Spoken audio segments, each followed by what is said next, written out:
Right. A very good evening to all of you guys. Hope you guys are doing well and hope the audio and the video streams are clear. Uh, can all of you guys hear me clearly?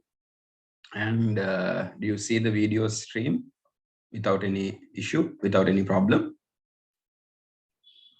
You can use the group chat option and let me know. Yeah, right. Excellent. Okay, so some of you guys have responded. So everything is clear and good to go. Right.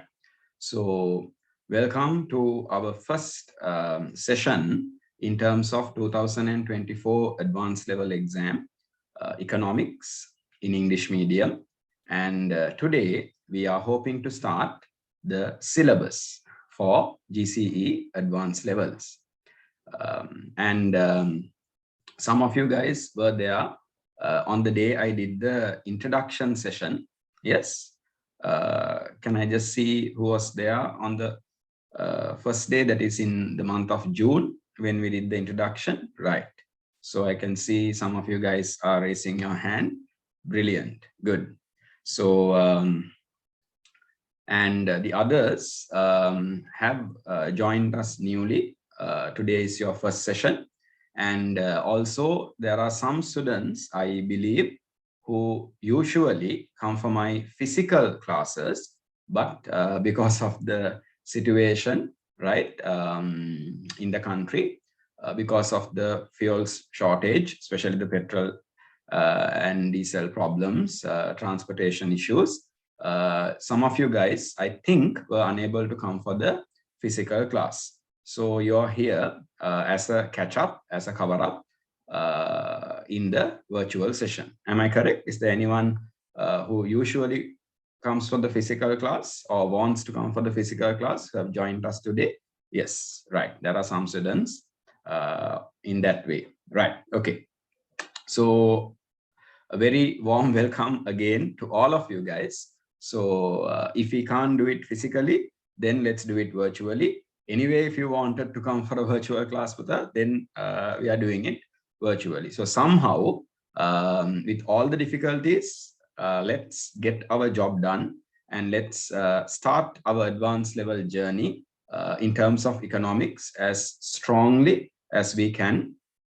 And let's have a productive session and make sure that we are getting a really good start to the subject.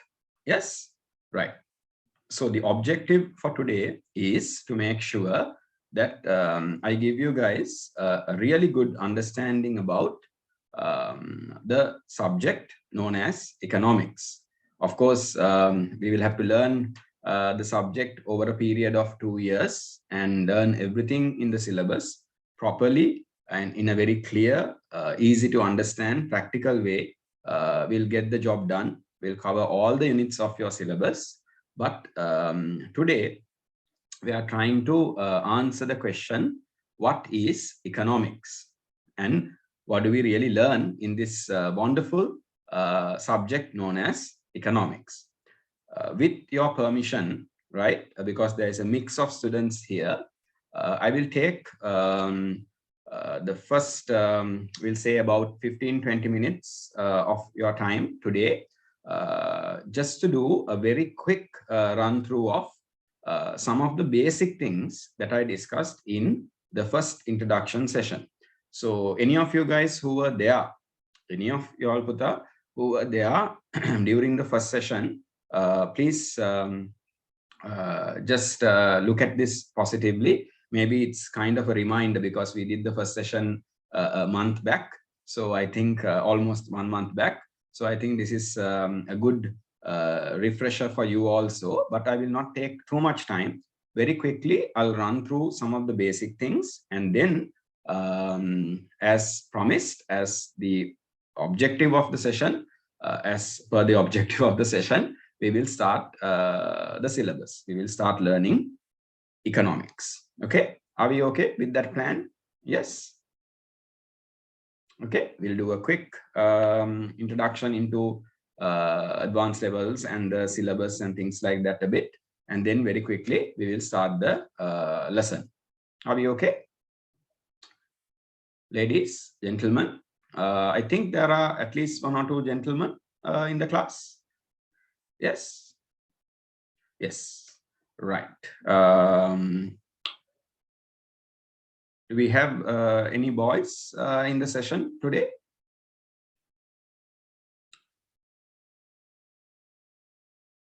Right. Okay. Good. So, are we okay with that? Right. Good. So let's start. And also, I am recording this session so that anyone who is unable to participate for the session live because of the power cuts that are there, we will make the recorded version of this session available in the near future. Within the next 1 or 2 days, we will make the recorded version available so that anyone who is unable to watch, maybe you can tell your friends also who wanted to be a part of the session, but because they have a power cut in their area, who are unable to participate, they can watch the recorded session.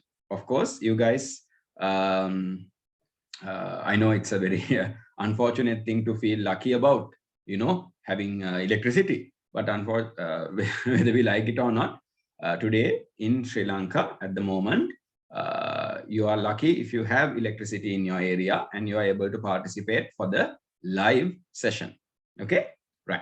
So with that, let me first share some of the slides that I used during the general, very basic introduction to advanced levels, and then we'll quickly get into the lesson. Right.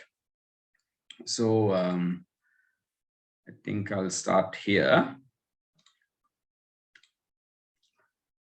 Right. And when I share the screen, by any chance, if you guys don't see the screen or what I'm sharing the slides, you guys need to let me know, right? Please communicate so that I can do this effectively. And also, next to or in your screen, make sure that you have your first name or the name that you normally use to, which is then I can easily recognize you. Okay, Bata? Right. And any of you guys at any time during the session, if you have a question, if you have a doubt, I would really encourage you to unmute your microphone and ask that question or that doubt. You can excuse yourself and you can ask so that I can explain, right? So, right. So I think that is easy thing you guys can do. If not, you can use the group chat option and let me know or just type the question. I will answer as well. If any of you guys are comfortable, if you're okay with having your camera switched on, right, and maybe keeping your microphone on mute, but having your camera switched on, if you're comfortable with that, please do that. There is no issue also, right? And yeah, so those are the basic things. Let's start off. So as you guys can see, I'm trying to do a very quick introduction to advanced levels, the exam that you guys are starting, right? Still in the very beginning, and also the subject a bit as well. Then we will look at the syllabus. So this is a bit about me and my profile, right? It's good to know who your teachers are. I have made this a summarized version, but a more detailed description of your teacher, i.e. that is me, and the profile I have given in this student guide, okay? And also a PDF of this slides we have shared with you. You guys can download it and have it as well, right? Leisurely, when you get some time, just go through, get an understanding of who your teachers are and what they have done, what is their background, what are their qualifications, what is their experience, which is a very important thing, right? So that that will give you some confidence about when you get confidence about the teacher, you get a confidence about the program, and through that you will be very confident in learning economics and then preparing for the advanced level exam. That's why we are sharing this information with you guys. This will sound a bit of me, saying things about myself, but end of the day, what you guys need to understand is what you have chosen when you have chosen Econ-Hub and Mind-Hub as your learning partner, as your support class provider, right? And when you join economics classes conducted by me, I'm sure most of you know this. If not, what you have done is not just joined another advanced level support class, but what you have joined is an advanced level support class that is conducted by, at the moment, one of the most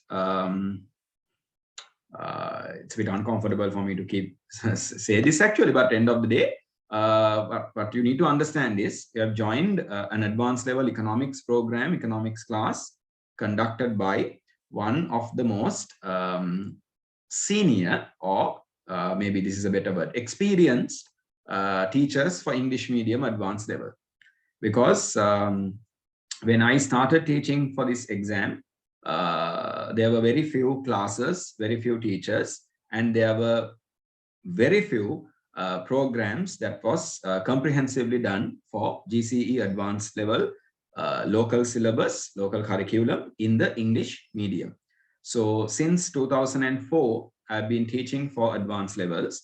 So you guys can do the math and figure out how many years is that. Since 2004, since the 2005 advanced level batch up to now, continuously I've been conducting classes mainly physically, but since 2020 with the pandemic, all of you know, we went online. So now from the 2020, 21, 22, 23, and now for you guys 24 batch, we are not only doing classes physically, we are also offering an online option as well, a virtual option as well. So that's the number of years of experience that I can count, and that will give you confidence, I'm sure. The other thing is 2024 advanced level is my 20th batch. You guys are the 20th advanced level batch that I'm starting classes for, that I'm starting the syllabus for. So that also hopefully will give you and your parents who have helped you make this decision a lot of confidence about the program that you have chosen.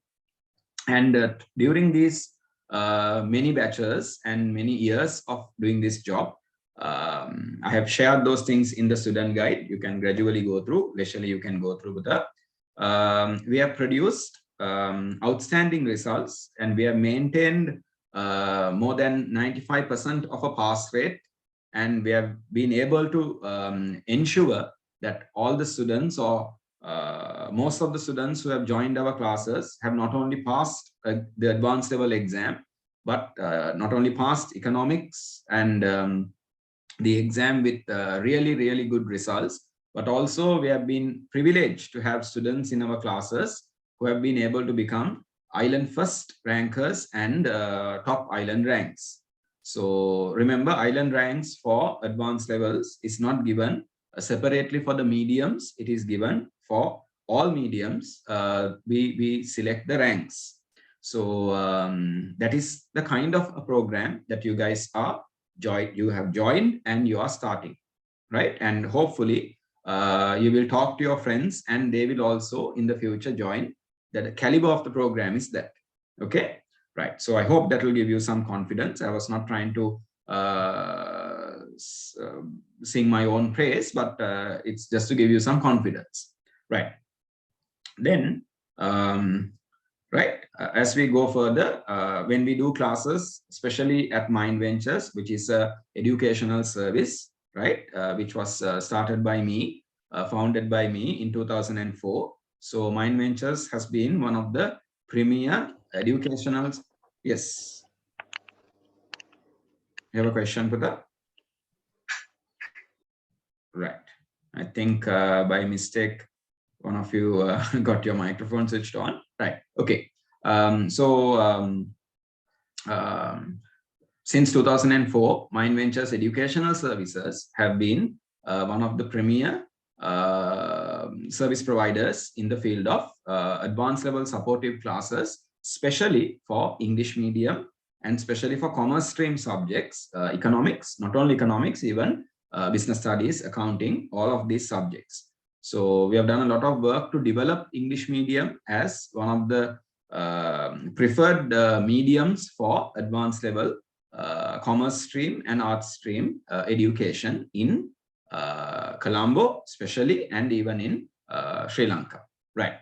So we work with a certain mission in mind. I've mentioned it there, right? We want to make sure that we are always focused on the quality of the education that we provide, quality in terms of how updated, how innovative our teaching and study materials are, publications are, what we call the THOs.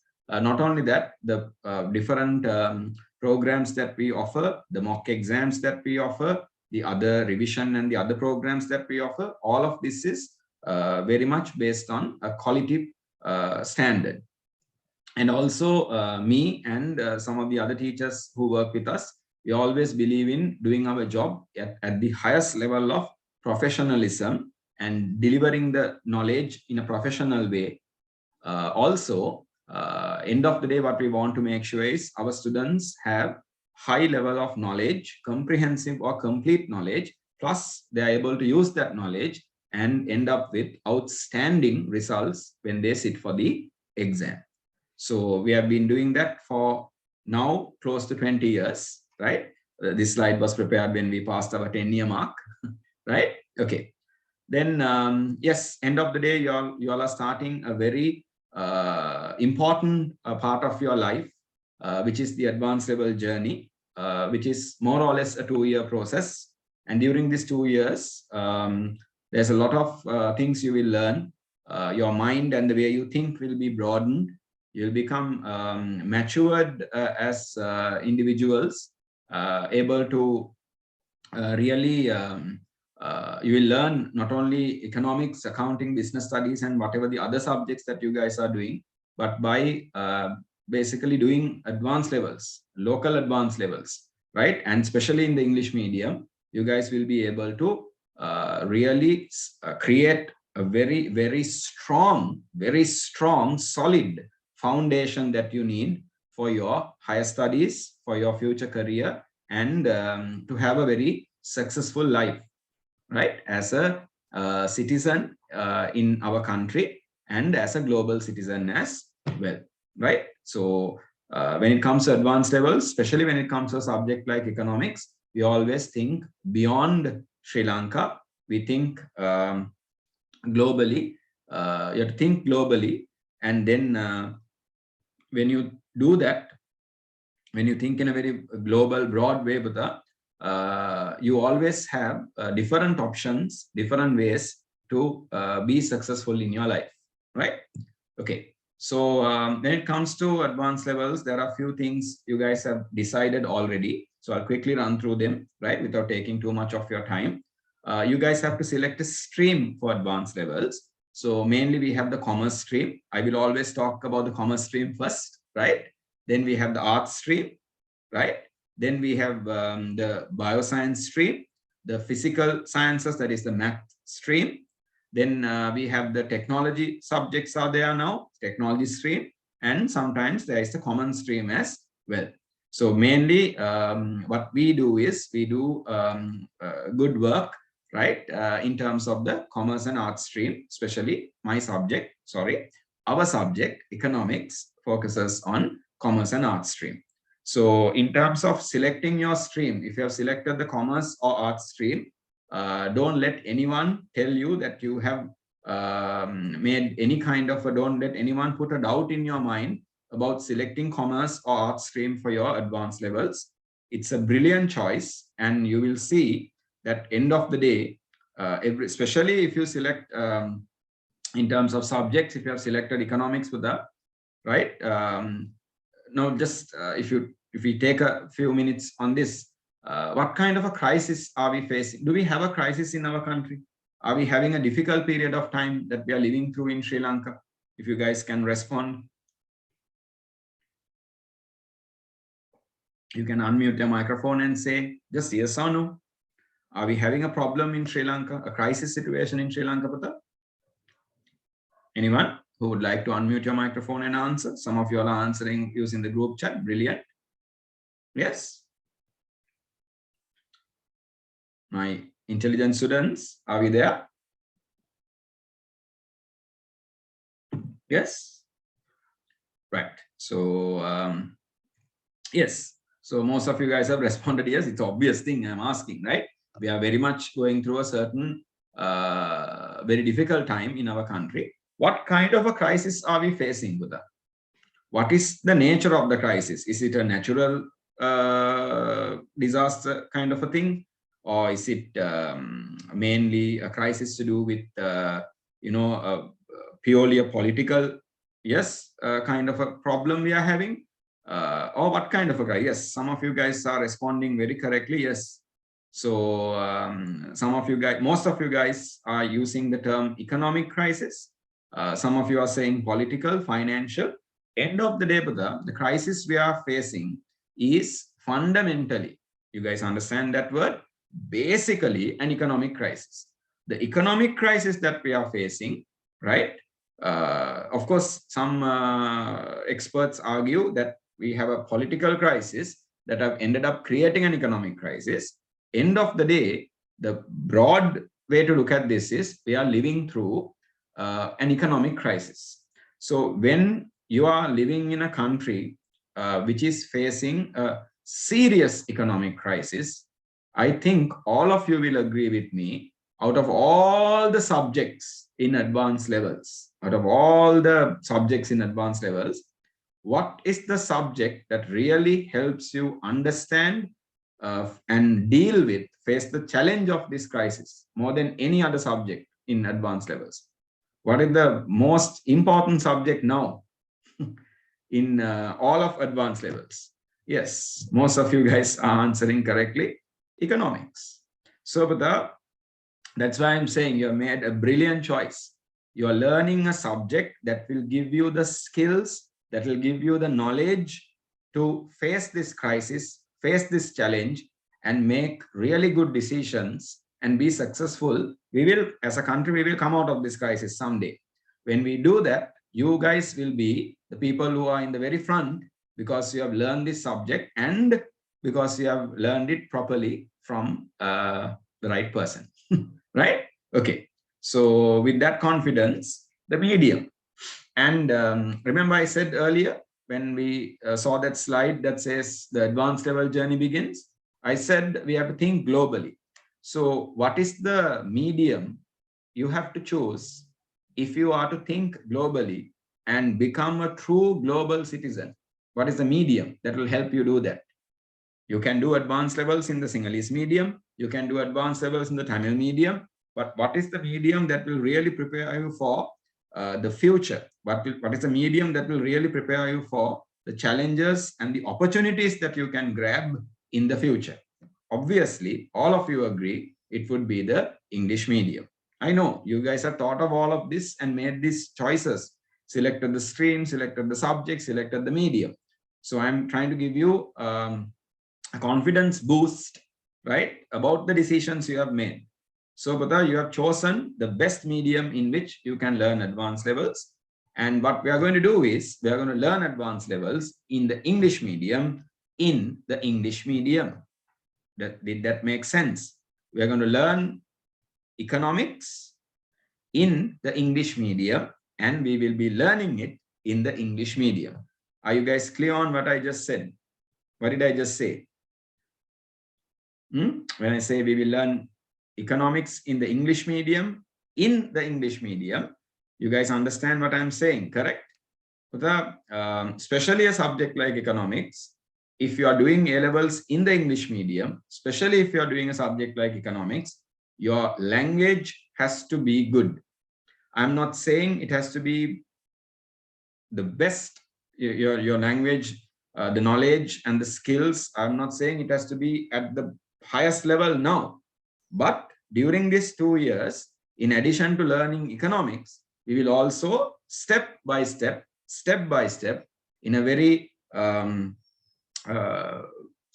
proper or in a good methodical way, systematic way, not only your economics knowledge will improve, but also your English knowledge will improve, because when you do economics in Sinhalese medium, if you do economics in Tamil medium, your Sinhala, your Tamil, the language has to be good, because economics is a theoretical subject, and only if you learn the language, and if you're good with the language, you can do well in a theoretical subject. And you guys have made the brilliant decision. You guys have made the brilliant decision of selecting English medium as your learning medium. So, Bhuta, my job is to make sure that I teach English medium in English, right? And not only teach you economics, but also help you to develop your language skill, right? All of you, I'm sure, very good with the language, English, but we need to learn the academic words, we need to learn the technical words, we need to learn how to write answers, how to form good arguments, all that we will learn. And we will do it gradually, step by step, we will do this. Only way you can be good with any language is if you use it, if you hear it, if you read it, and if you apply it, write it. So if I am doing my job properly, I should always try to teach you everything about the subject in English. And I need to make sure that I teach it in such a way, the words I choose, the way I explain, that you guys will understand. Are we clear? So if there's anyone in this class today or this session today who has done O-levels in the Sinhalese medium or the Tamil medium, right? I assume most of you guys have done O-levels in the English medium, but some of you guys might have done in the Sinhala or Tamil medium. I personally did my O-levels and advanced levels in the Sinhalese medium. We only learned English, or we only started learning in English in our higher studies, but it's possible. That's not a challenge. That is not a problem. That is not something that should stop you, right? But you should always keep in mind with your teachers, if they are actually doing a good job and they are trying to help you, they should teach. If they are English medium teachers, they should teach in English, right? When you guys don't understand some of the words that I use, if you guys are confused with some of the things that I explain, and if you want a small explanation in Sinhalese, right? Or if you want to ask a question, if you are comfortable asking the question in Sinhalese, that you can do. I can explain. But I will keep teaching in English. And with that, you will also step by step, gradually improve your what skill? Language skill. So there is a dual advantage. There are two advantages you get by being in a class or by being in a program like this. First advantage is you will learn the subject comprehensively, fully, properly. You will learn the subject. Secondly, you'll also improve your language skills. Okay, right. So then in terms of classes, I talked about this earlier, how you guys have selected classes and how you have got this done, right? So I'm sure you guys have done a good kind of a, I'm extremely sorry, but just give me a minute, right?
Extremely sorry, but that was a parent wanting to know about classes tomorrow, physical classes. So even the physical classes tomorrow onwards, until this problem settles, we are doing virtually online. Anyway, right, as I was saying, I'm sure you guys have thought about this, looked at everything, wanted to know about who these teachers are, what is their background, what is the experience they have, what are the results they have produced, and chosen your classes. So I'm sure you will agree with me, even in terms of the classes, you guys have made a really, really good choice. So we talked about, right? We talked about the stream, right? I think you guys have made a really good choice there.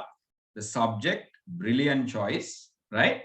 And the medium, you have thought globally and chosen the right medium, and you will be learning in the English medium,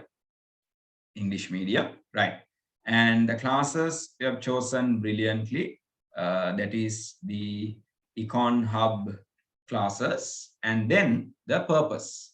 Because end of the day, when you do advanced levels, it is not because you are because you have done O levels, right? After O levels, the normal thing to do, the usual thing to do is to do advanced levels. I don't think any of you guys have this sort of thinking like that. I don't think any of you guys are thinking like that.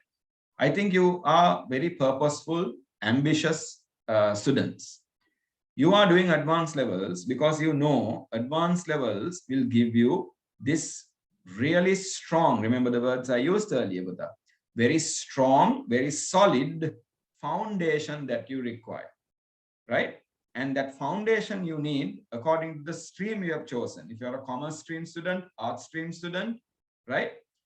Maybe if you're a commerce stream student, you want to do something in the future, your career, you're looking at something to do with finance, something to do with management, something to do with administration, right? Business administration, something to do with human resource management, marketing management, right? Operations management, right? So if you are looking at logistics, all of this broad area, IT even, right? So as a commerce stream student, you might be having a plan of building a career in that way. Or maybe you want to become an entrepreneur, right? Entrepreneur. So all of this. Then maybe as a art student, you're trying to become an academic, you know, a lecturer, a researcher, right? Or you're thinking of becoming, going into law, becoming a lawyer, legal professional. You're thinking of becoming maybe a teacher. My God, what a wonderful thing to do, right? So you might have a plan in your mind, a diplomat, yes, international relations, different things with that. So when you have this purpose in your mind, then you have understood that advanced levels is the way to start this journey, and advanced levels is how you get that very strong foundation that you need. That is why when you select the stream, you have thought about the purpose also. All of these are connected, right? So I'm sure all of you have done all of this brilliantly, and you're starting your advanced level journey, right?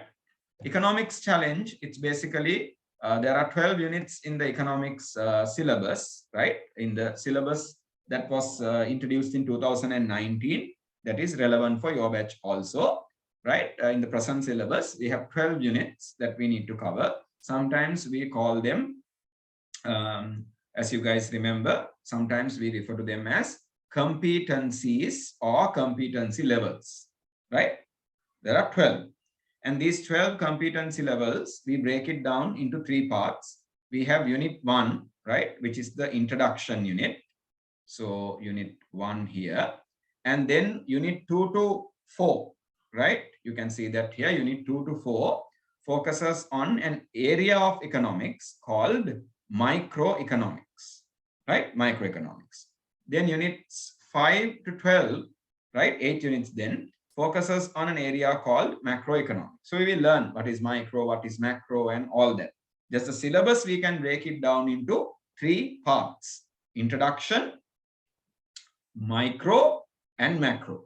Unit 1 is introduction, right? Then we have 3 microeconomics units, unit 2 to 4, and we have 8 macroeconomic units, unit 5 to 12. So if you take your syllabus for the bigger part, right? The bigger part, about 66% of your syllabus is mainly macroeconomics, and then the remaining parts are the microeconomic areas or units, and then the introduction unit. Now, the important thing is, right, when we get a good introduction, right, when we get a good introduction into the subject, right, right, when we get a good introduction into the subject, that will help us really learn and understand microeconomics, right, and get a basic understanding of macroeconomics. The introduction unit is important so that you get a basic idea of the entire subject.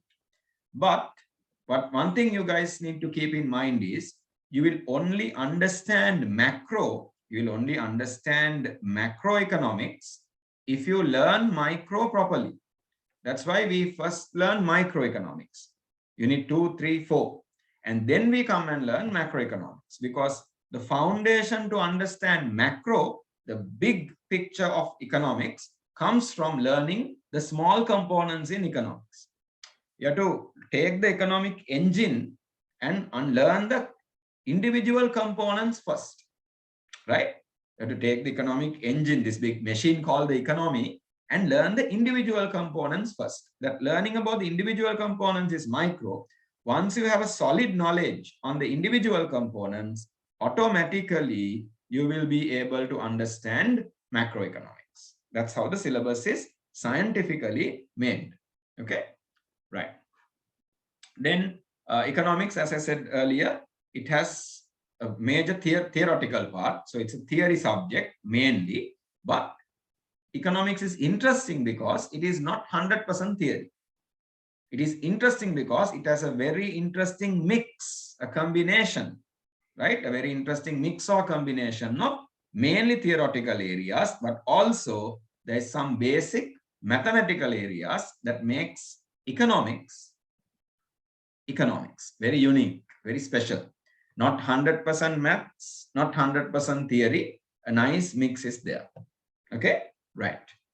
Then we get 2 years to cover this syllabus. The syllabus has 600 study periods. In O levels, you guys remember, in school, you guys work based on periods, right? So normally about 40-45 minutes a period you get for a subject. In advanced levels, what happens is you get double periods. When your school start, you will see this double periods for the 3 main subjects, and we have about basically 600 study periods allocated. So out of that 600 to the grade 12. Grade 12 is in school, this is how they do it.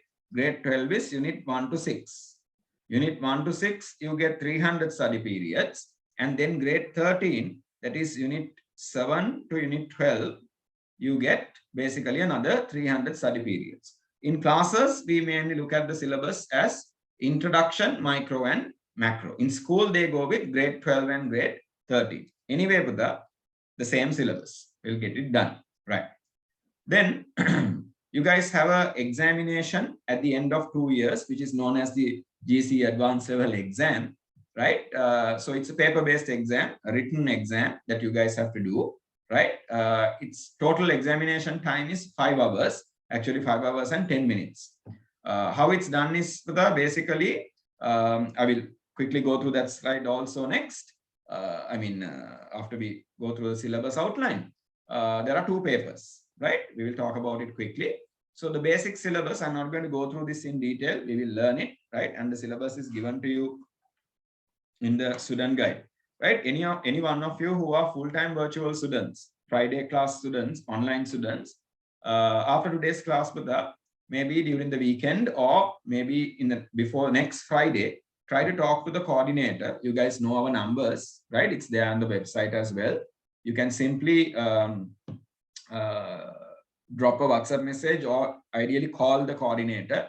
You can use the hotline number, that is 077-277-729. This is mainly for the online students. Even the physical class students, you can, anything you want to ask, you can call this number not 777-277-729. During normal working hours, you guys can call, right? Right? You guys can call and just make sure that you find out how to get the materials, right? How to get the student guide, the hard copy, and the THO, the study material. Also, you should have by next week. Try to collect it. Okay, right?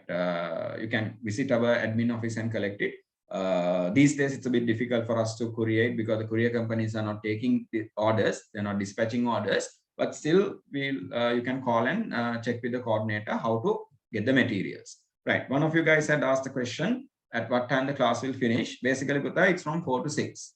But I might need to finish a few minutes before 6 o'clock because in my area, right, the second stage of the power cut is supposed to start at 6 o'clock. So I might need to finish a couple of minutes early, but that's the time for the session, right? 4 to 6, right? So we have unit 1, which is introduction. The number of study periods allocated I have given here, just to give you an idea of how big or small the unit is.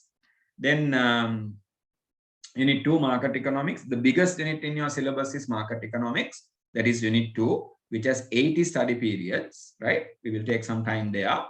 Then we have unit 3 and 4. Unit 3 focuses on government market intervention, a bit of a smaller unit.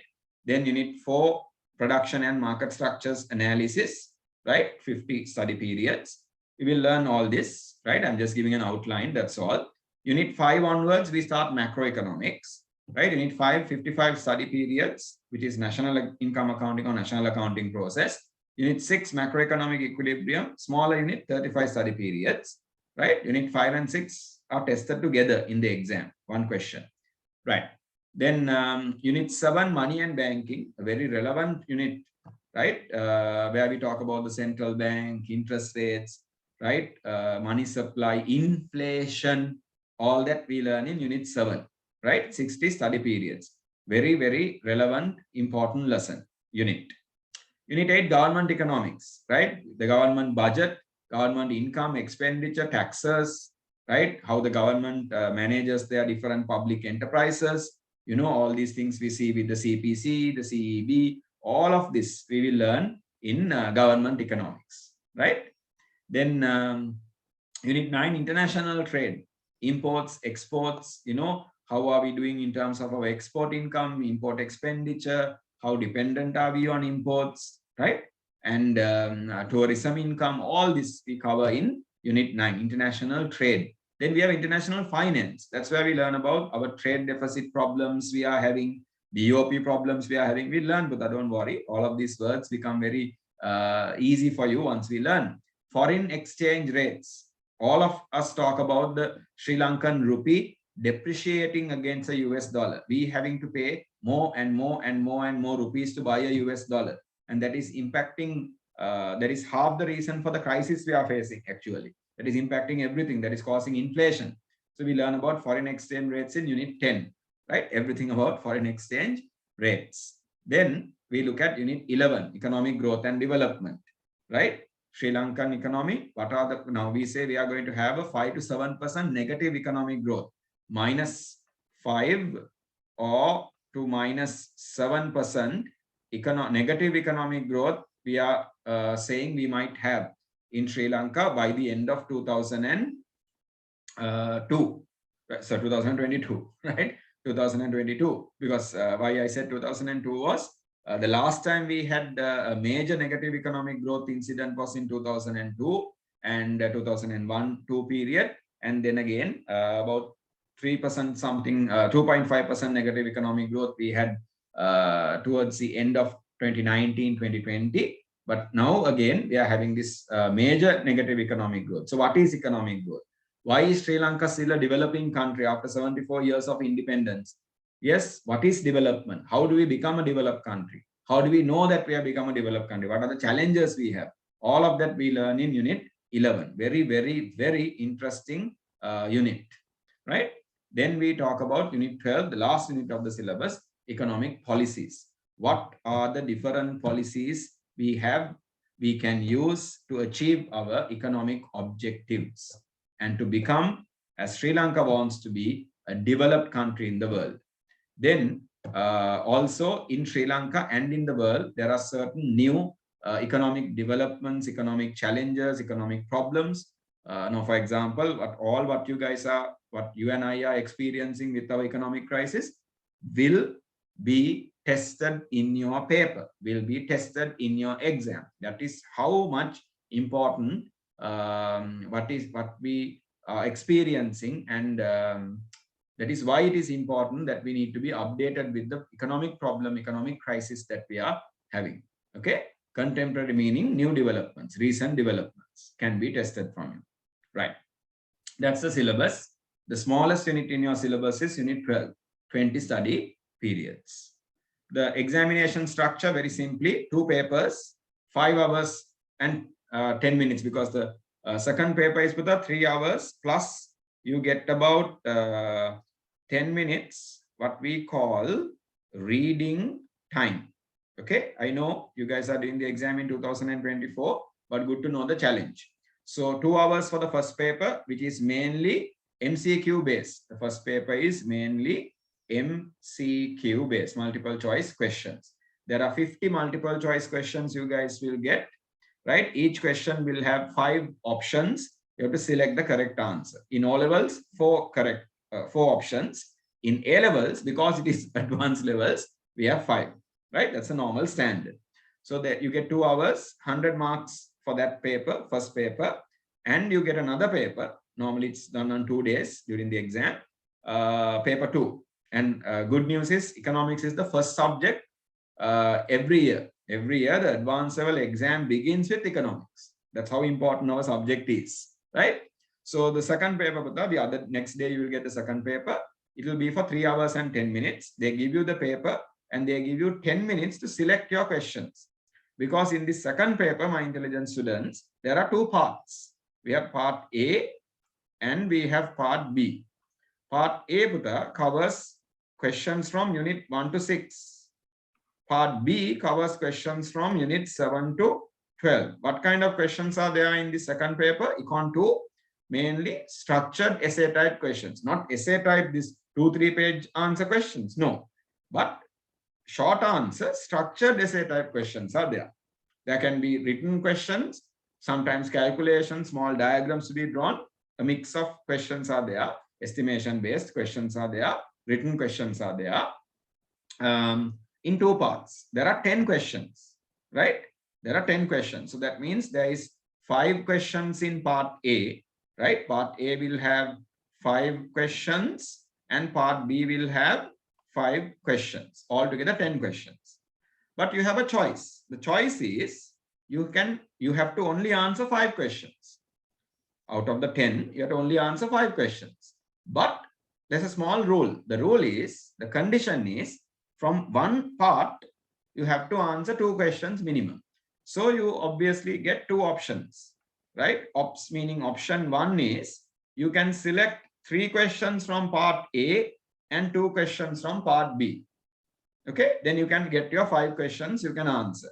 Or option 2 would be, you go 2 questions in part A and 3 questions in part B. Altogether, you have to answer 5 questions. Each question is for 20 marks. So 5 into 20, 100. So you get 100 from the first paper, 100 from the second paper. Your final marks are given out of 200. Final marks are given out of 200. So if you get basically more than 150 marks, 150 or more marks out of 200, that means if you get 75 marks or more, you get an A grade pass, a distinction, and then the other grades are given. I really don't want to focus too much on the other grades because we will work towards this, right? You guys will focus on getting an A grade pass for economics. That's where we will teach. I will teach, you will learn, we will prepare. Are we clear? Right. So then some school-based assessments and all that are there. When you go to school, you will get to know. Your teachers will explain. Right. The Econ-Hub virtual learning approach. So I'll just skip those because we have started the classes. Remember, economics is a subject that is to be experienced. That is not just to write notes and memorize things. It is to think logically, use your full capacity of your brain. Think of these classes, virtual or physical classes, as a gym for your brain. Normally, you go to a gym to build your muscles, stay fit, right? You do different workouts, right? You lift weights and all that to strengthen your muscles, right? If a person doesn't move, if a person doesn't do anything physical, any activity, that person's muscles will get weak and weak and weaker. What is the biggest and the most important muscle you have in your body? Anyone can answer? What is the biggest and the most important muscle you have in your body? Forget biggest, what is the most important muscle you have in your body?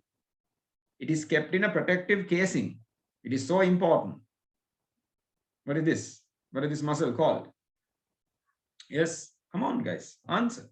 Just say what you think, right? That's okay, just contribute. What is this biggest muscle that we have that is kept in a protective casing? Very good, the brain, right? Netmi, right? Very, very good, Buddha. The brain. The most important muscle we have in our body is our brain. And that muscle, if you don't use it, if you don't challenge it, if you don't work with it, like the other muscles in our body, it will also get weak, right? So use this classroom, these sessions, online or physical, as your gym for your brain. Exercise your brain, think, argue, debate, use logic, rationality. Economics is the subject for that. Economics is the most rational and logical subject we will learn, right? It's about how we make decisions, how we live our life, right? So every session, learn something, leave the session when I finish. You guys should feel that you have learned something new, you have added something to your knowledge, and you're improving every class. Got it? Right. So with that, basically, again, I've given the numbers and all that you can communicate, how the study materials can be collected. All this is there, right? So with that, Buddha, if you ask the question, can I do all this? Answer, obviously, yes. You only have to believe in yourself. If you believe in yourself, you can do this. This marathon called advanced levels, not a 100-meter race, not a 800-meter race. This marathon, you have to do it properly, strategically, not too fast, not too slow. This marathon called A-levels, this test match called A-levels, right? Not a 2020, not a ODI, a test match called A-levels. Technique, let's play it properly. We can get the job done, right? With that, my intelligent students, I'm going to jump into our next set of slides, right? I said I'll take about 20 minutes, but obviously I have taken more than that because I felt I need to invest a bit of time, right, to build that confidence in you and to make things very clear, and we can then go ahead with the rest of it. Right. Okay. Introduction to economics. So this is unit 1, the first session that we are doing. Again, right, if you guys remember, in the syllabus outline, we focused on unit, we talked about unit 1. We didn't talk about it. I mentioned unit 1. I showed unit 1. So there we realized, right, unit 1 focuses on 3 main areas. There are 3 main chapters in unit 1. So what are these chapters, right? So chapter 1 is basically, so I'll just name the chapters here, right? Chapter 1 is defining economics and basic economic concepts. Also, as a part of chapter 1, we will look at something called factors of production. Okay, we will learn something called factors of production. Just for you to remember, factors of production in economics, we learn about something called land, labor, capital, and entrepreneurship. So we learn about land, labor, capital, entrepreneurship also in chapter 1. Then we focus on chapter 2, which is a very interesting chapter. The small diagram, mathematical part a bit is there in unit 1. That is chapter 2, production possibilities model. This is sometimes called the production possibilities frontier. Sometimes we say production possibility curve, if not production possibility boundary. Very interesting thing to learn, right?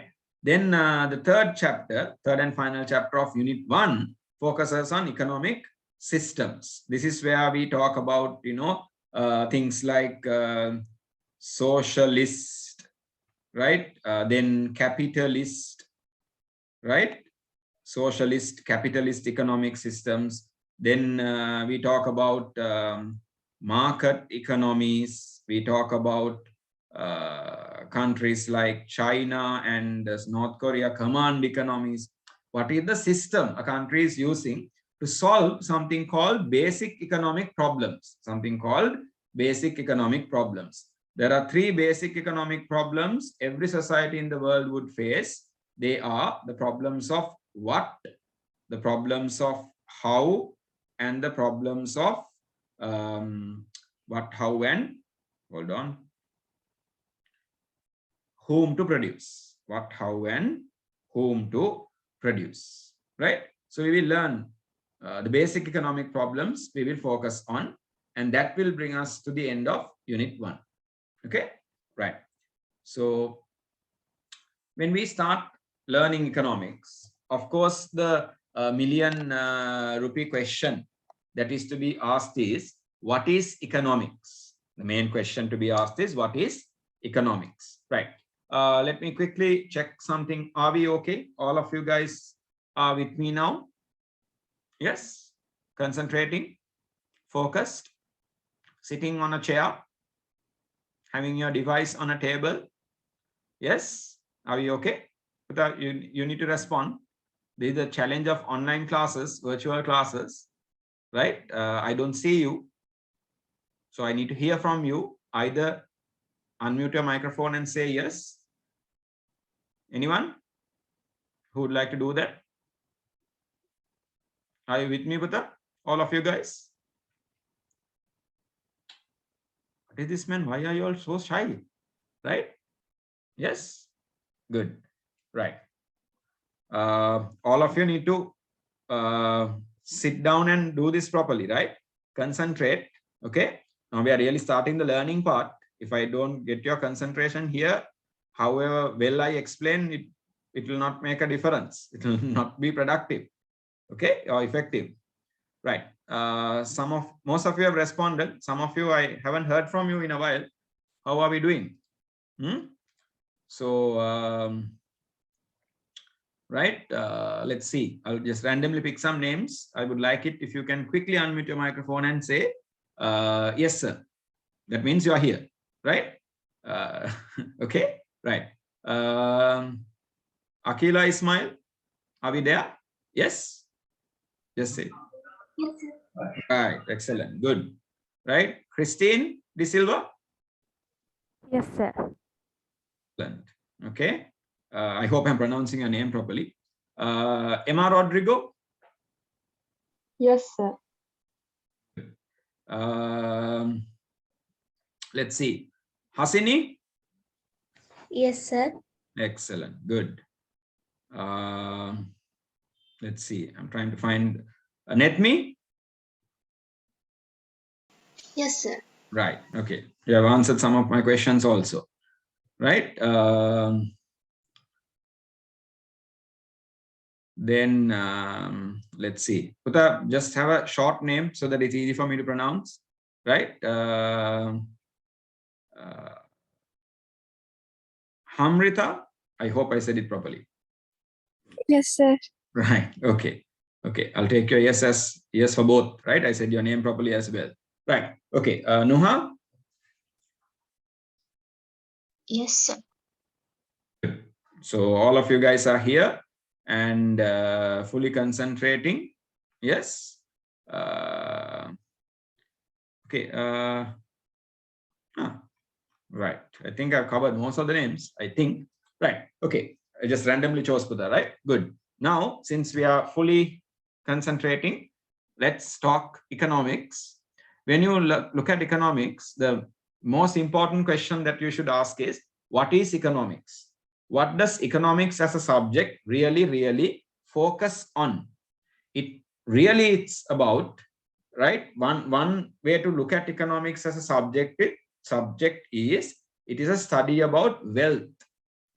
It's a study about wealth. Now that comes from our one of the very famous economists that we know, or that you might have heard of, right? You might have at least heard of this surname, right? Called Adam Smith, right?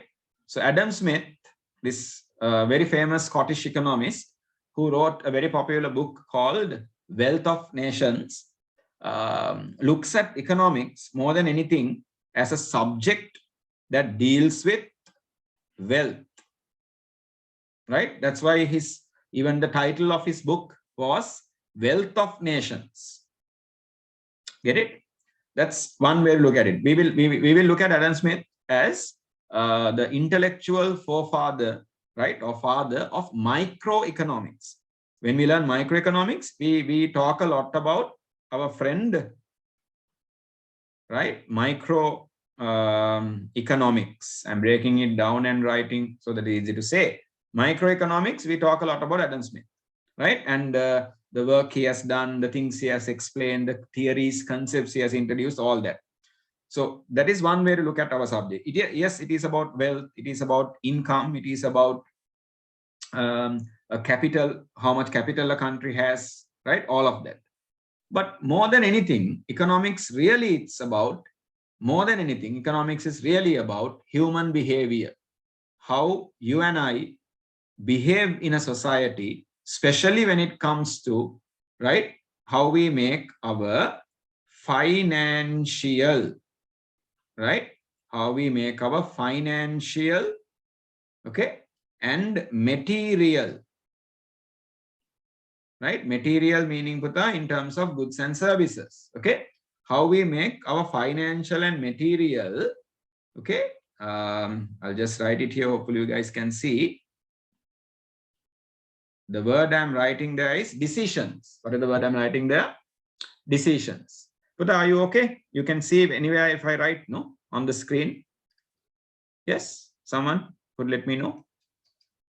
Yeah, okay. So I normally call this slides our virtual whiteboard. So in that I write on the whiteboard, you guys can see. Yes, right. Okay.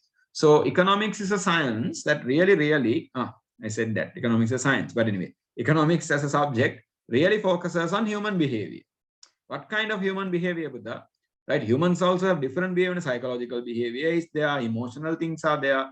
But in economics, we look at human behavior, yes, but financial and material decisions that we make. The decisions we make about financial things, money and things like that, and the decisions we make about goods and services, production decisions, consumption decisions, exchange decisions. Because production, consumption, exchange is end of the day about what? Goods and services, right? Now, then comes the question, the very popular question is, right? In economics, when we look at human behavior, when we look at decision making, right? What we really understand, or the really important thing is, we live in a world of scarcity. What does this English word, right, scarcity mean? What does this English word scarcity means? Anyone? Give me a simple word for scarcity. You can use the group chat, unmute your microphone and answer. Give me a simple word for scarcity. Some of you are answering. Okay, lack, okay, limited, right? Anyone else? Any other answers? Right. Now, but it's like this. Shortage, okay. Right. Anything else? Anyone else? Maybe if you use certain, words are there like, okay, right. So I'll also just contribute certain words like inadequate, or simple way to say is not enough, right? Right. So inadequate, not enough. Then some of you are suggesting words like lack or shortage, right? Okay. Now let me just do a quick thing here. When we say scarcity, Buddha, right? Remember, so I'm going to say AKA. Can someone tell me what does AKA mean? Also known as, right? It's a simple thing. Don't overthink. Yes, very good. Sharina has said that. Yes, AKA, also known as, right? So scarcity is also known as, now the words you guys gave, let me just be clear with this.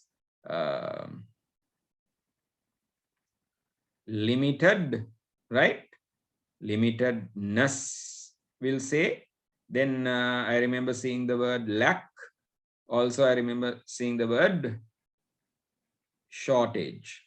Now, but the very important thing is, remember, scarcity can be called limitedness. Other English words are not enough or inadequate, but it's not very correct if we say scarcity is a lack of resources. Scarcity, lack meaning there are no resources. We are not saying we don't have resources. We are not saying we don't have resources. We are saying there is a scarcity of resources. And we don't use the word shortage, because we will learn shortage is something called a temporary problem. A shortage happens right now in Sri Lanka. Can you name a few products? Can you name a few products that we have a shortage in Sri Lanka? The word is shortage there, not scarcity, right? Can you name a few products that we have a shortage in Sri Lanka, please?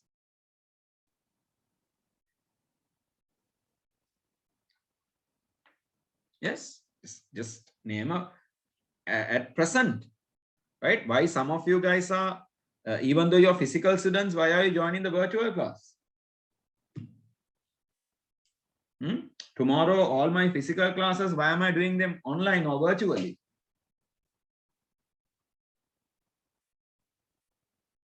Because at present in Sri Lanka, we have a shortage of, very good, fuel, brilliant. Anything else? Milk powder, very good. Some of you are saying milk powder, fuel. How do you all cook at home these days? Yes, medicine, very good. How do you guys cook at home? Domestic LP gas. No, we have a shortage, right? So we see it's almost sometimes when you see this at night, right?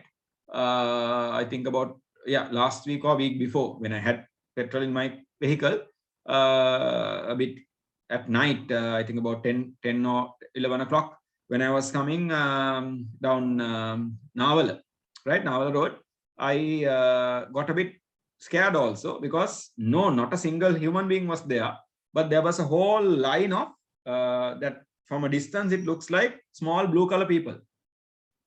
What was that? Yes, the litro gas cylinders. There's a gas point in Navala. So people have come and just lined up the cylinders. They put numbers and chains and all that. Just the cylinders are there. No human being, no one is there. Just the cylinders are there. Huge queue. Get it?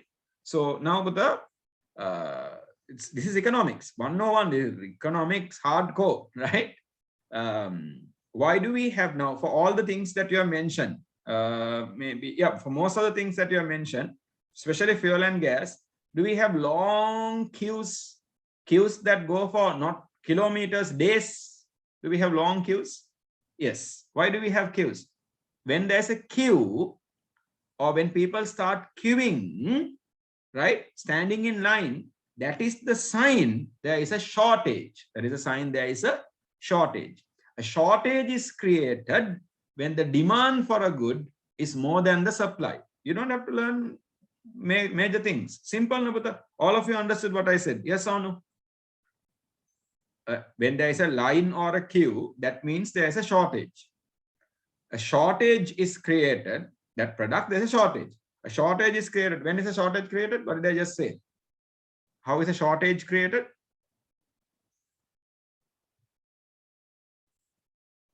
I'm using the real economic concepts now, right? Yes, some of you are saying, yes, very good.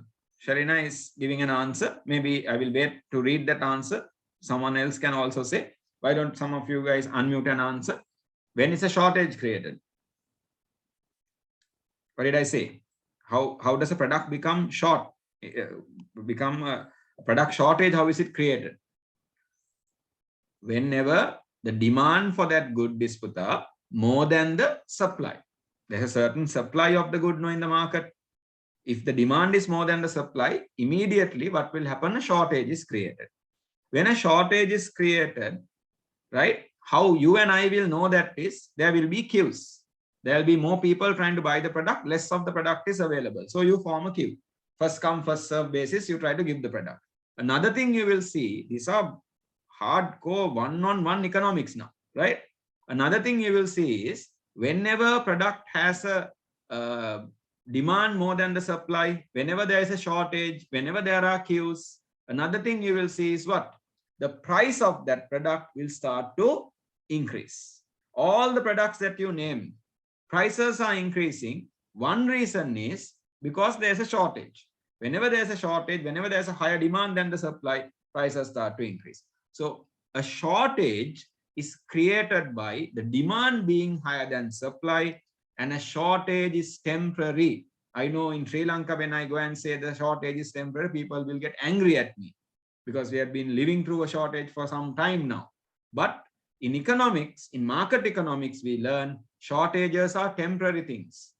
When the supply meets the demand, or because the prices are increasing when the demand decreases, the shortage will be solved and we have something called equilibrium. I know big words. I'm not teaching equilibrium. I'm not teaching demand. We are not learning supply. We are just using the words. That's all. Okay, Buddha? Clear on what I just said? So shortage is not another word for scarcity because shortage is temporary. Lack is not another word for scarcity because lack means no resources. Right? So a good word can be limitedness or inadequate, not enough. Are we okay with that? Right. So scarcity is the central permanent problem. Scarcity is always there. Scarcity of resources is a permanent problem. It's a common problem faced by every single country in the world. Why we say scarcity is the central problem? Scarcity of resources, limitedness of resources is the central problem, is because the entire subject of economics, is built based on the foundation that we have a scarcity of resources. If scarcity of resources is not there, there is no need for a subject called economics. You, me, all of us live in a world of scarcity, world of limited resources. When we look at the resources we have, with all the wants we want to satisfy, right? So Buddha, you have heard of these words before. No? These are basic English words. Humans have needs.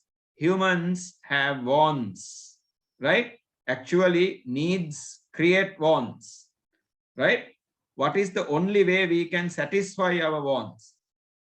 How do we satisfy our wants? Ladies and gentlemen, how do we fulfill our wants? Anyone? If you are hungry, if you are thirsty, if you want to go from one place to another, if you are sleepy, if you want knowledge, if you're not well, right? If you want some medicine, healthcare, all of these, what are these? What do we do? When we have a need, when we have a want, we have to satisfy that need or want. How do we satisfy our wants? Yes, I'm getting some answers. Good. By fulfilling our needs, by goods and services. Very good. Right? Yes, I think you guys are getting there.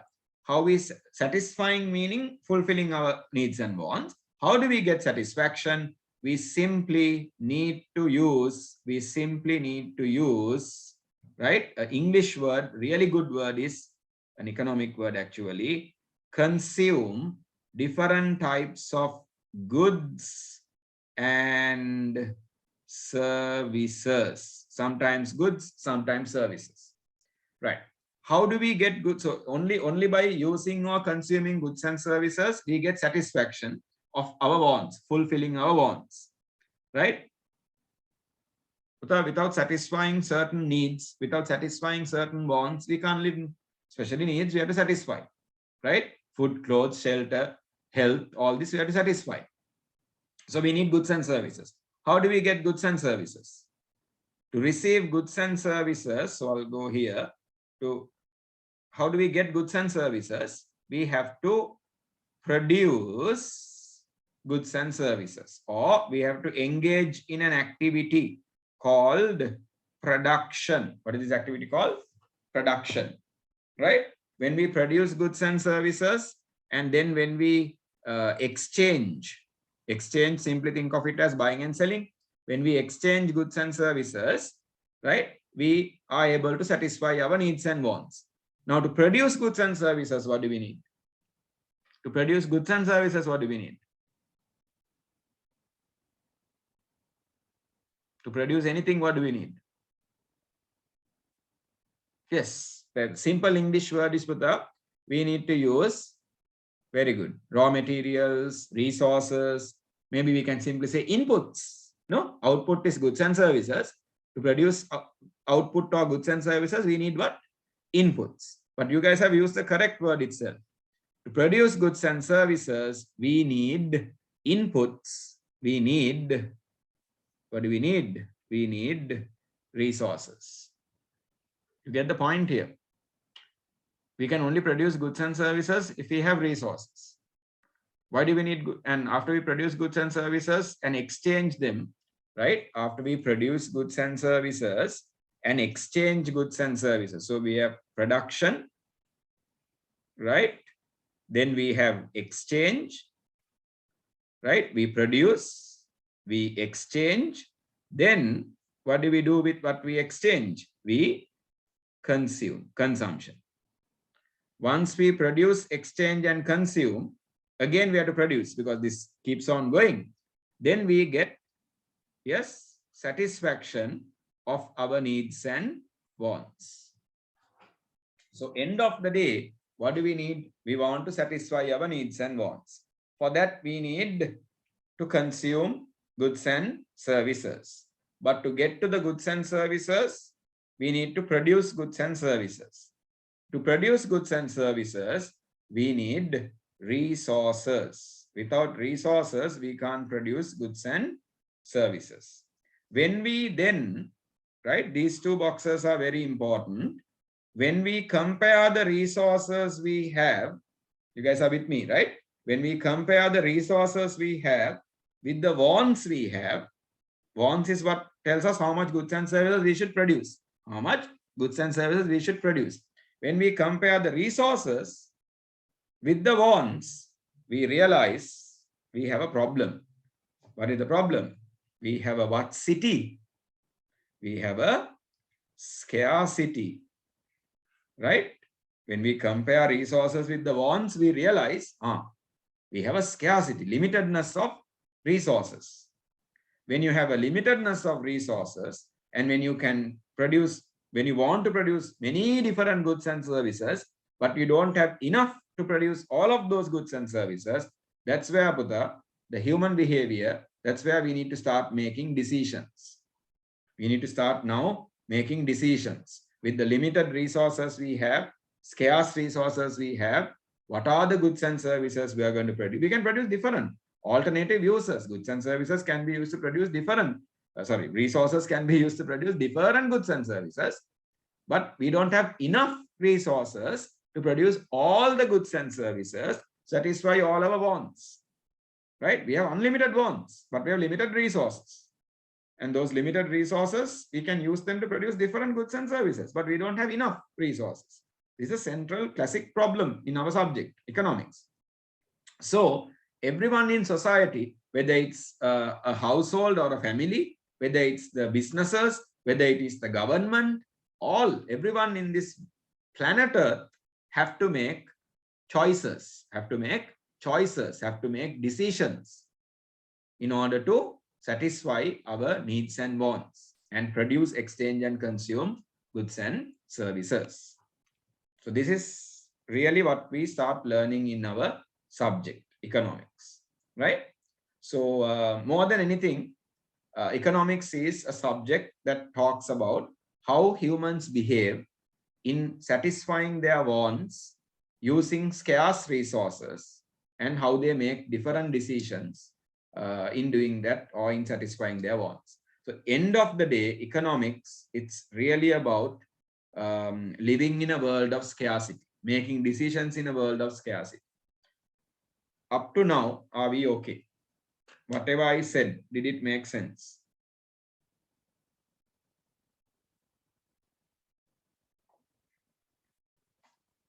Respond, my intelligent students.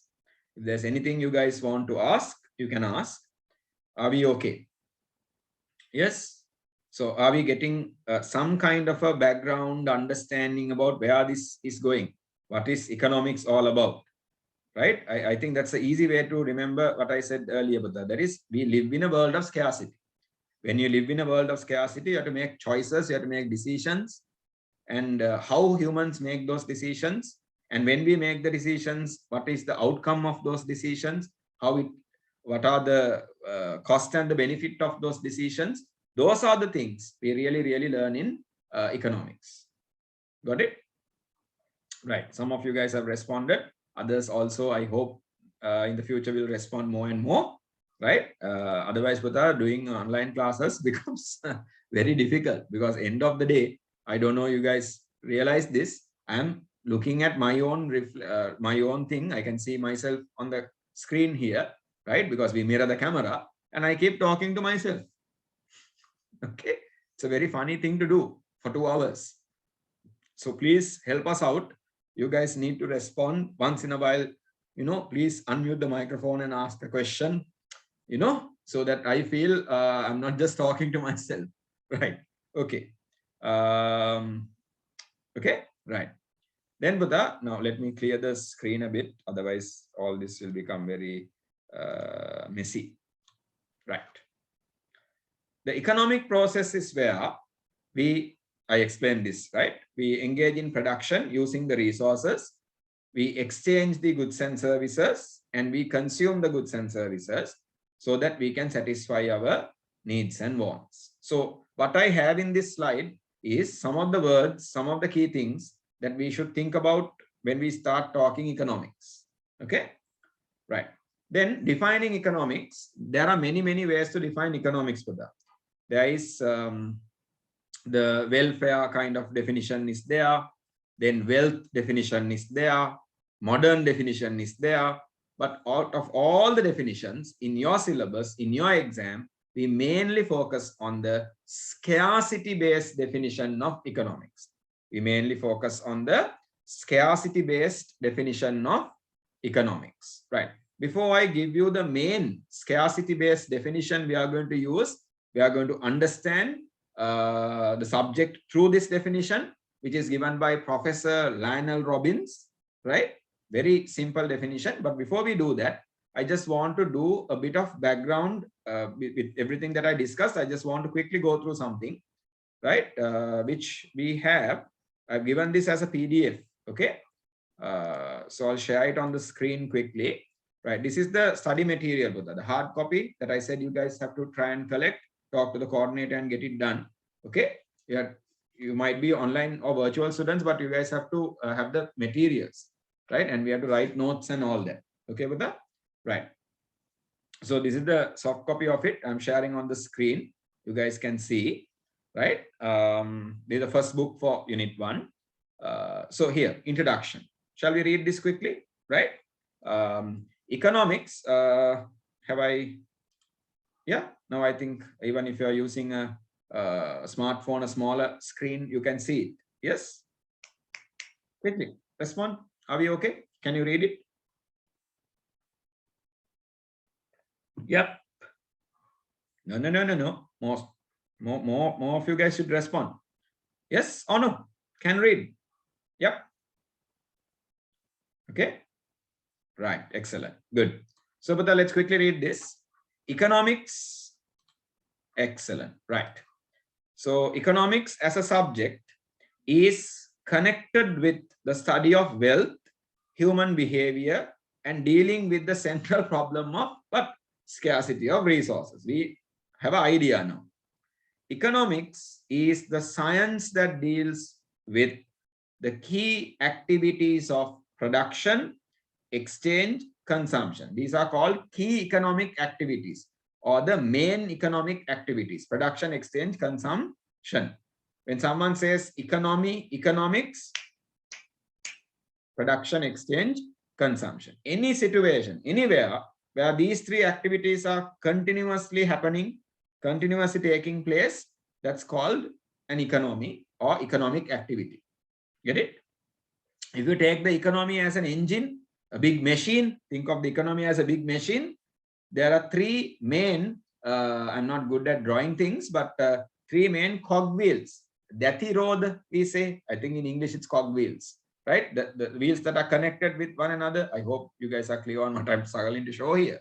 So there are three big wheels. They are connected with each other. These three wheels, as long as the economic engine is working, right? These three wheels keep on turning. What are these three wheels? Production, exchange, consumption. They keep turning together. That's in the middle of the economic machine, engine, if you think of it as an engine or a machine. In Sri Lanka, the problem we are having is actually, Buddha, in our economic machine, economic engine called Sri Lanka, the wheels are turning, but they used to in the past, right?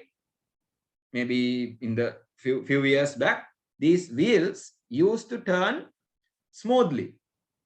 You understand? The three wheels were turning smoothly, because how it turns smoothly is finance, money. When money is there, when money is circulating properly in the economy, Buddha, the wheels turn easily.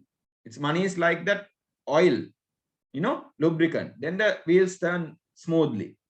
But when we have this problem we are having, the economic problem we are having, now in our engine, the three wheels are turning, but you know, there's a lot of friction. It's difficult for the wheels to turn.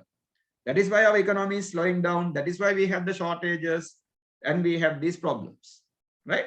That's the easy way to think, right? Then it says economics deals with production, exchange, consumption of various commodities, another word for goods, maybe products, right? Commodities and services within an economic system. Then we say the central focus of economics is on scarcity of resources, choice amongst alternative uses. Remember I said we have to make choices, and when we make choices, there is a cost benefit to think about. That is called opportunity cost. We'll talk about it a bit later. Opportunity cost, very key words, right? If you have learned economics, you need to be very good with the concepts called scarcity, alternative uses, choice or trade-off. Sometimes we say opportunity cost. These are big words and concepts, right? We will learn very simple things. The word economics, right? This is interesting. The word economics comes from the Greek word. So the word economics is a Greek word. It comes from the Greek words, right? Greek words. The first two Greek words, first one is oikos. I don't know how to speak Greek fluently, but I'll pronounce it the way I know. Oikos. First word, oikos. What does oikos mean? Which means home or household. Home or household. And the second word is, right? Second word is nemian.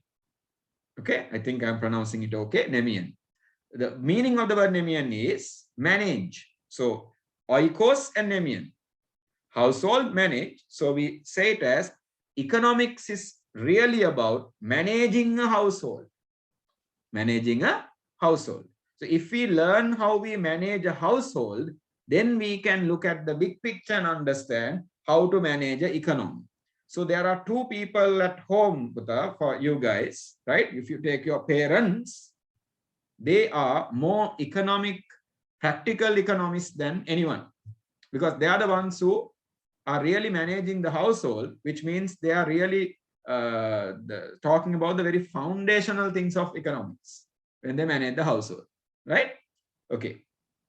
So sometimes students I have heard people say, right? For them, economics is like Greek. Yes, when we don't understand something, that's what we say, no, right? They say, I was listening to this, it sounded like Greek to me, right? When someone says economics sounded like Greek to them, economics is Greek because the word economics comes from the Greek language, right? Okay, I don't think that's what they're saying. Okay, together it means managing a household in most satisfactory manner possible, the best way possible, using the limited funds or resources available. Your parents are, especially these days with all the inflation problems, cost of living problems we are having, right? Your parents are experts at the fundamental of economics, that is managing the household with the limited funds, limited money they have. They know how to do it. They practically do it. Okay, right. So give them that level of respect, appreciation, right? You might be learning economics. They might not have learned economics, right? But they're practically doing it with them. Okay, then economics can be defined using different approaches or points of view, such as the Marxist, Karl Marx communist definition, view, welfare definition, scarcity definition, Keynesian, John Maynard Keynes, the father of macroeconomics. I said Adam Smith was the father of microeconomics.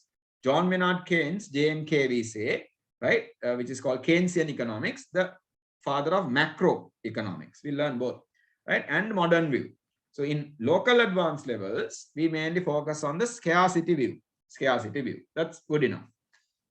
I took this introductory areas from one of the textbooks written by one of your professors, Professor Prasanna Pereira's Introduction to Economics, the first book, page 220. Sorry, 2020 publication, page 3. Okay, we need to refer a lot of books when we do this, right? Okay, then defining economics. So I've given the definition. We'll jump to the slides, right, very quickly. Here, right. Hopefully you guys can see. So according to Professor Lionel Robbins, right, in his book, right, where he explains about economics, he talks about economics is the science. This definition, Buddha, you need to really be good with, right? Not to memorize it, but to understand it. Okay, don't memorize anything. But when you understand something logically, you will remember it. What I want you guys to do is remember things, not memorize things, right? You remember when you understand. Okay, when you really feel through it, then only you remember, right? Economics is the science that studies human behavior, right? As a relationship between ends. We'll learn, we'll break it down. Ends, so the keywords, right, that we need to focus on. Economics is a science, not an art. Artika Vidya, science. Okay, studies human behavior. Okay, that is what makes economics a social science. That is what makes economics a social science, not a natural science. Okay, what are natural sciences? Biology, physics, chemistry. These are natural sciences. Economics is not a natural science. Economics goes into the family of social sciences, where the focus is on human behavior, social. Relationship between ends. What are ends? We'll learn, right? We'll talk about it. Scarce means. The word scarce we know, limited. Means. What does the word mean? I mean, means, what does it mean? Okay, we'll learn. And have alternative uses. Alternative uses. Of course, when you have limited resources with alternative uses, more than one use, then you have to make choices. When you make choices, you get one thing, you give up something else. That is a choice, no? Trade-off. You get one thing, you have to give up something. So then comes the concept called opportunity cost. Right. So that's the definition. Very simple, no, Buddha. Just a few words, right? One sentence, literally. Right? What does it say? Economics is the science, right? Economics is a science that studies about, right? That studies about human behavior as a relationship between ends and scarce means with alternative uses. We can't change this. This is Professor Lionel Robinson's definition, internationally accepted. But we have to understand it. So we are going to break it down and ask these questions, right? So it says economics in simple terms is a study of the ways in which people provide for their welfare, or remember that word we use, satisfaction. End of the day, we want to satisfy our needs and wants, right? So but the key questions that will help us understand our definition. What are these key questions? There are 5 of them, very simple. First question, is economics a science or an art? Second question, why do we use the word human behavior? What does it mean? And why is economics, or what kind of a science is economics? Because we use the word human behavior. What kind of human behavior do we focus on? Are we clear? Because humans can have different behavior, as I said earlier, psychological, emotional, all that is there. Then ends. What does the word ends mean? Fourthly, scarce means. What is the meaning for that? Those words, scarce means. And finally, alternative uses. If we can understand these 5 things, we can easily understand the definition given by Professor Lionel Robbins. And through that, we will get a good understanding of what economics is. Shall we? Very quickly. Now, anyone who has, can I see if there is anyone in the class who has this book, the hard copy?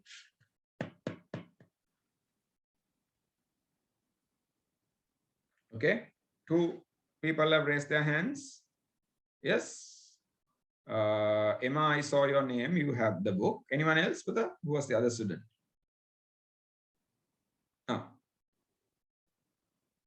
Yes. Why is this not showing to me? Right. Okay. Right. Okay. So Akhil also you have, right?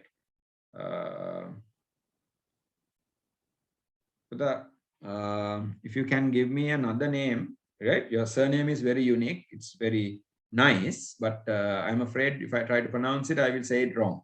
I'm scared. Okay, right. So you have said you have it. Quite a few of you guys have the textbook, no? I mean the study material. I like to call this a study material, right? Okay. I think some of you guys have the study material, right? Okay, others, Putha, before next Friday, try to get in touch with the coordinator, right? And try to get it, right? Because we are write notes. For now, if you don't have the study material, no problem. Can we just take a notepad or a notebook, right? I'll give you the page number, Putha. When you get the study material, you will find where to write and everything is there, right? So page number 4, just say page 4, study material. Here I have given it SM meaning study material. You can see on the screen, SM meaning study material here, right? Book 1, page 4. Okay, right. You don't have to have the boxes. Just write it. Some of the things only you have to write. The others are printed and given. Okay, let me make this easier for you. Number 2 and number 5, you don't have to write. Okay, number 2, number 5, I have printed and given. The others we have to write. Okay, right. Quickly we'll make a note with the science. Why do we call economics a science? Simple. Because economics follows the scientific method. Economics is not emotional subject, not an emotional subject. It is not an art. It is not someone's thoughts and creativity and idea knows. Nothing like that. Of course, we have original thought in economics, but economics is a science. In economics, when someone wants to build a theory, when someone wants to build a concept or introduce a new law in our subject, what they have to do is they have to have something called a, right? I'll say this quickly. I'll just very quickly write it. You have to have something called the hypothesis, right? You have to hypothesize. You have to hypothesize. Then you have to have a experiment, right? Then you have to make observations. Then you have to reach conclusions. So hypothesis, experiment, observation, conclusion. When you go through these steps and at the conclusion step, either the theory is correct or wrong, proven or disproven. Hypothesis meaning what you believe, what you think is correct. Then you have to do an experiment. You have to make observations. You have to make a conclusion. Like in school, when your school teacher comes and science teacher in O levels comes and tells you, children, for a flame to be alive, for a flame to be alive, candle, right? There has to be something to burn, a fuel, and there has to be what? Oxygen. There has to be oxygen. Then one of you stand up in class and ask the teacher, how do you prove it? Then what does the teacher say? Get out of the class. No, right? The science teacher has to go through the scientific method to prove it, right? What did the teacher say? You need to have a fuel and you need to have oxygen, right? So that how can the teacher prove it? Build an experiment, right? Next, the teacher says, okay, tomorrow, one of you guys bring a candle, one of you bring a matchbox, right? And once you bring the candle and the matchbox, you plant the candle, light the candle, right? And then you ask someone to go to the science lab and bring a beaker kind of a thing, right? Something like this to close the candle, right? You seal the bottom. And what you will see is, initially the candle will still burn. Then you look at the teacher, it's still burning, right? And then within a matter of minutes, what will happen? The candle will automatically, after some time, the candle will go off, basically it will go off. Why? Because all the oxygen is consumed. After that, no oxygen. No one blew on it, but no oxygen, no flame. Done. Scientific method. Hypothesis was fuel and oxygen was required. Experiment was done. Observations were made. Conclusion. Yes, fuel and oxygen is required. Then only a flame will be there. Same thing we use in economics. Only thing is in economics, we do not do laboratory experiments. The whole society is our laboratory. The entire society is our laboratory. Is that clear, Buddha? Are we okay? Right. So let's quickly make a note. All economic theories, concepts, laws are constructed using the scientific methodology. Small thing that we follow, a tradition we follow in my online classes, Buddha, in our online classes. Anything that I give in blue color, dark blue, light blue, that means you have to write. It's not printed. If anything is given in blue color, that means you have to write it. It's not printed and given. Okay, just remember that. Right. So please write, very quickly make a note. All economic theories, concepts, laws are, right, constructed using the scientific methodology. Hypothesis, experiment, observation, conclusion, scientific methodology. We explain things using, in economics, we explain things using not emotion. I like, I don't like, I love, I hate, right? We don't use words like that. We use logic, rationality, right? We please write the second point also. We explain things using logical conclusions reached based on experiments and observations. Logical conclusions reached based on experiments and observations. Experiments and observations. Okay, right. So while you guys complete the note, I'm going to go to the next thing. This part it's printed and given, human behavior, right? So yes, economics is about human behavior. That is why economics is a social science. Actually, we say economics is the queen of all social sciences. Nice, no? Economics is the queen of all social sciences, right? Non-living things we call she, no? Right? Okay, we call mother country. We don't say father country, do we? No, right? Right? So economics is the queen of all social sciences. It says economics is a dynamic, right? Always changing, always improving, right? In your words, dynamic means happening, right? Economics is a very happening. Don't go to the exam and write happening. Dynamic social science, not a natural science.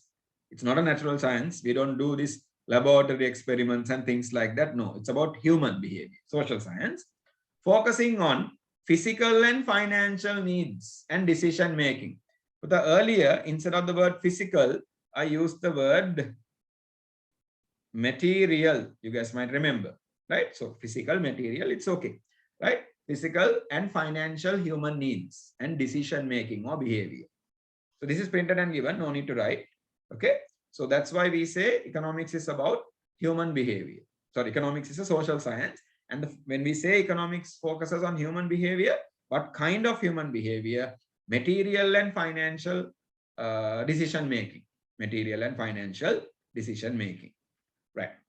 Can I go to the next slide, Buddha? Are we done here? Yes. May I quickly go to the next slide? Ladies, gentlemen. No gentlemen, no? I don't think. Were there? I can't remember. Right.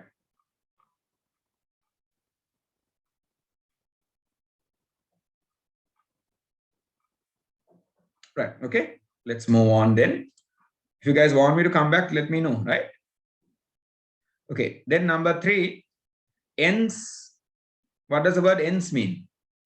Basically, the word ends means the different needs and wants people have. End of the day, what are we trying to do? We are trying to fulfill our needs and wants. So when Professor Lionel Robbins says ends, he's really talking about the end result we want, satisfaction or fulfillment of needs and wants. And the only way to fulfill needs and wants, we talked about this earlier, by using goods and services. So just quickly make a note, put that there. It's in blue color, right? Fulfilling human needs and wants. And the only fulfilling needs and wants are only fulfilled, right? Needs and wants are only fulfilled using goods and services, right? Using tangible goods and intangible services. We need both. Okay. Right. What does the word scarce, what does the phrase, term scarce mean? Okay. Simple. You guys know this already, I'm sure. Right? Scarce means. Means. Am I confusing you? No? Right? Means resources. Okay. Some people say resources, some people say resources, either way. Right? Mean resources. Right? The inputs we need to produce goods and services. Inputs we need to produce goods and services. Scarce meaning limited. Simple, no? So basically the idea is this. It's about every society in the world, every country in the world does not have enough productive resources. The word productive meaning the resources we can actually use to produce goods and services. Right? Just the word for now.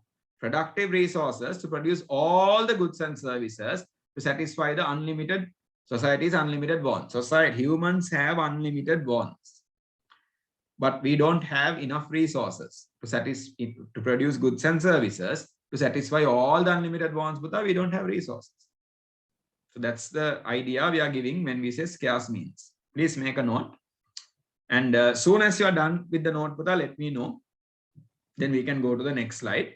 In the Wednesday Shakti Institute physical class, right? You guys and the Shakti Institute physical class are going together because both of those classes I started in July, only did the introduction in June, but the Sigma class we started in June itself. So they are going at a different level. I mean, they are in a different place, but you guys and the Shakti students are going together in the Shakti class. Also, because there were new students who joined, I had to do a bit of a quick introduction part. So we only covered up to page 4, right? But we have discussed a lot. We have got quite a good understanding of what kind of things do we talk about, or what is economics. We are getting a good understanding. Okay. So from next week onwards, because we don't have to keep doing the introduction part again and again, but your friends, your schoolmates, your friends can and should join these classes as soon as possible, so that they don't miss much, right? And make sure they join, and tell them not to worry, because the recorded version of this is there. They can watch it and they will be okay with the introduction part, right? So next week, week after, next month, much as possible, encourage your friends who are doing A-levels with the right ambition, who are focused like you guys, to join the classes so that they also can learn everything from the beginning, right? While I was giving that message, I'm sure you guys have written this. Can I go to the next slide, Buddha? Is it okay? Can you quickly let me know? Yes. If you're done, Putha, just say okay or yes or something, Putha, then I can move to the next slide, please. Right. Excellent. So we'll quickly go to the next slide before the power goes off, right? And we can finish the class with that. Okay. Alternative uses. What does the word alternative uses mean? You don't have to write this. Okay. You don't have to write this. It's printed and given. That's why it's not in blue color. Scarce resources, we know now, limited resources, have many possible or many alternative uses. Different things we can do with the resource. If you take a piece of land, a lot of things you can do. If you take a building, a lot of things you can do, right? So not only one thing. So we can use it to produce different kinds of goods and services. So because resources have alternative uses, more than one use, and because resources are scarce, limited, we are forced to make choices. Choices are also called trade-offs. Trade-off meaning you get one thing, you have to give up something else because you can't have both. Is that clear? Trade-off. So whenever you have a trade-off, whenever you have to make a choice, when you have to get one thing to give up and give up something else, there is something called opportunity cost. Opportunity cost means when you make a trade-off, when you make a choice, right? The next best thing you give up, whatever the next best thing you give up, when you choose A, if B is the next thing you give up, the best thing you give up, then the opportunity cost is whatever you gave up, right?